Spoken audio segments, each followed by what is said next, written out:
Malgré les défis monétaires et politiques que traverse l'Égypte, deux entreprises basées dans ce pays ont décidé de tester le sentiment des investisseurs sur le marché international des capitaux. Une compagnie financière aux capitaux publics sollicite des prêts pour 360 millions de dollars repartis en une tranche conventionnelle et une autre islamique avec une maturité de 5 ans. Ces deux emprunts seront donc un test pour toutes les autres entreprises égyptiennes qui souhaiteront mobiliser des ressources en dollars. Il faut souligner que la question de la stabilité politique reste toutefois incertaine. L'Égypte, pour obtenir le prêt de 12 milliards de dollars du Fonds monétaire international FMI, a dû accepter de mettre en œuvre des politiques aux effets sociaux difficiles pour les ménages.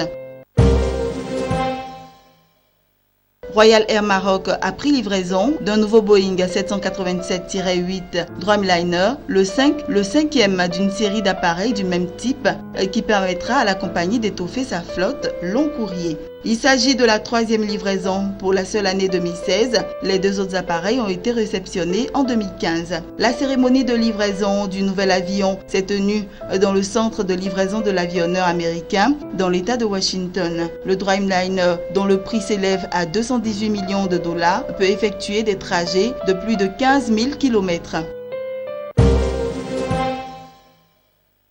L'emprunt international effectué par Africa Export-Import Bank a suscité un grand engouement auprès des investisseurs dans un contexte marqué par une certaine fébrilité sur le marché africain des capitaux. L'institution, qui sollicitait 600 millions de dollars seulement, a fini par accepter des souscriptions pour un montant global de 872 millions de dollars. L'opération était scindée en deux tranches, dont une d'une maturité de 2 ans et l'autre d'une maturité de 3 ans. 73% des investisseurs ayant participé à la syndication ont opté pour cette dernière, alors même que c'est la première fois que l'institution offrait un délai de maturité aussi long.